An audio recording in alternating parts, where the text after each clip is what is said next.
unfortunately, this is one area where simply understanding it in the mind is almost enough.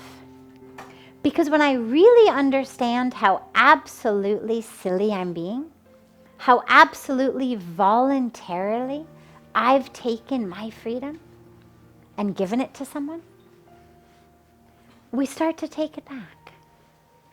It's the first and most important step, and it actually gets you almost all of the way there. When you really have that awareness of, oh, wait, what am I doing? Yeah. If you allow yourself to breathe, a lot of times in that moment, you can actually breathe it out.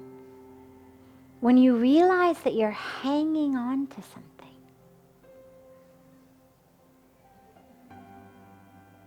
that isn't of the present moment.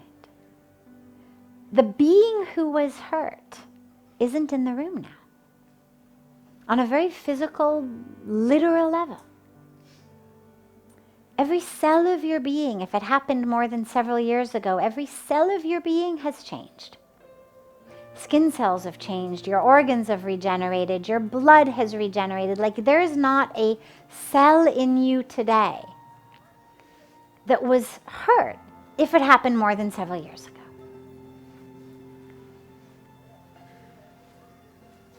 And if it happened less long ago than several years, the cells that are in you are cells like the ones of your liver or your kidneys. But they're not the ones holding on to the pain.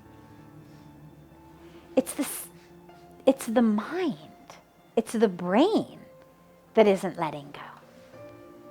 And so the minute that we realize that actually the pain that I'm experiencing is my choice. I've brought it into this moment. And I have a choice to hold on to it or to let it go. So here's a good way to think about it. It's my favorite example on the subject. Imagine, and it's a light example, but imagine that here I've got this beautiful little couch thingy that they've made me.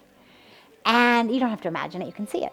And it's a beautiful cream colored. Now imagine that at some time other than satsang, I was sitting with someone and I invited them to come in to sit next to me here. And then I said, hold on a moment. You look like you need a cup of tea. And I personally go in the kitchen and I cook them up a cup of tea or coffee with all the love in my heart. And I bring it back and I sit next to them here. And they then take that cup of tea or coffee and they spill it on my couch.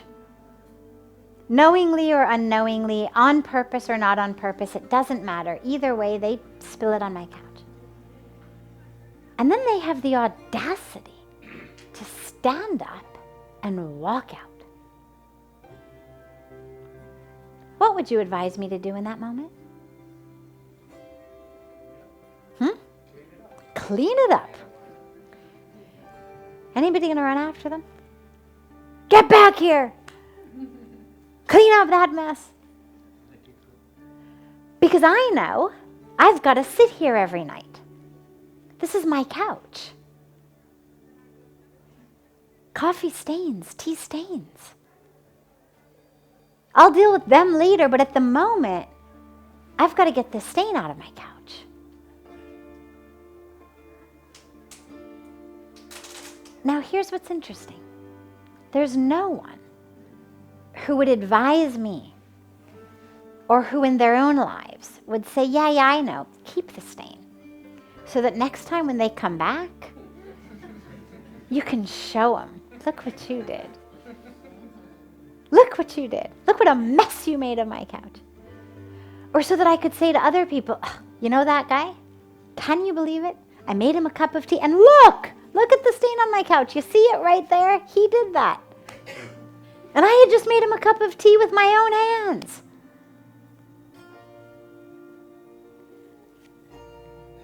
sadly, we understand intuitively the value of our beautiful couches, much more than we understand the value of our hearts. Because when someone hurts you, what we do is we hold on to it, like the stain, sort of expecting that they're going to come back and clean it up.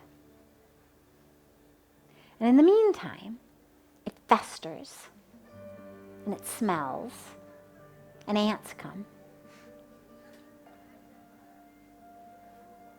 And I sit here every night and I get sick, because there's all kinds of bacteria growing in it. But I'm waiting that guy's going to come back and clean up the mess he made, because it's his fault. And I had been so nice.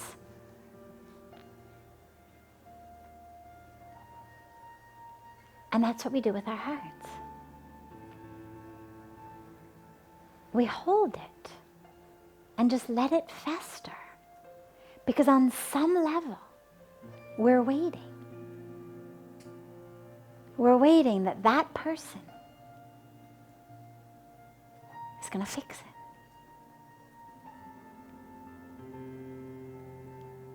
And this is the dilemma.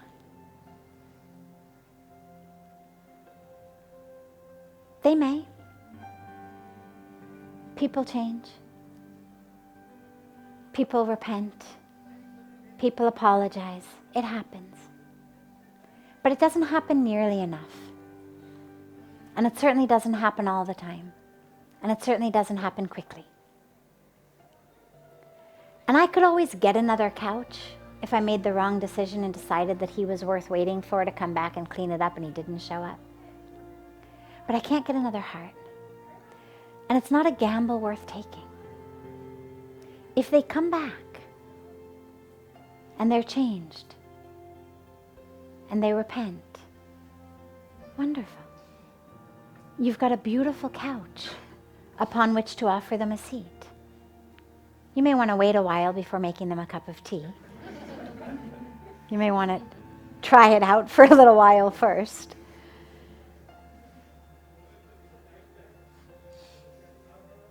But great. You now can have another relationship. But if they don't come back, if they don't repent, at least you don't make yourself sick by sitting on this bacteria-infested, ant-infested, smelly couch every night.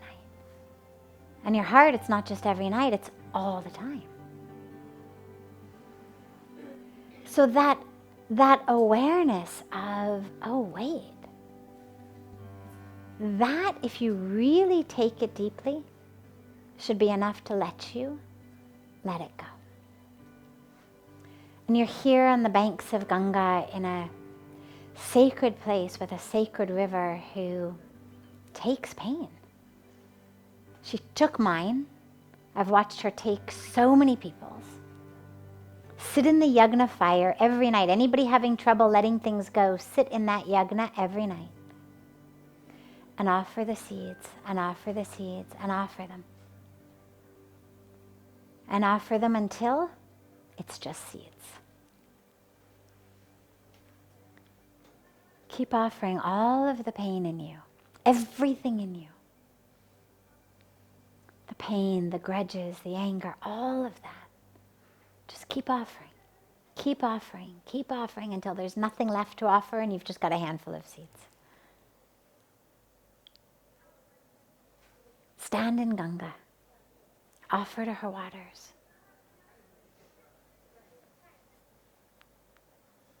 She'll take it. You're worth it.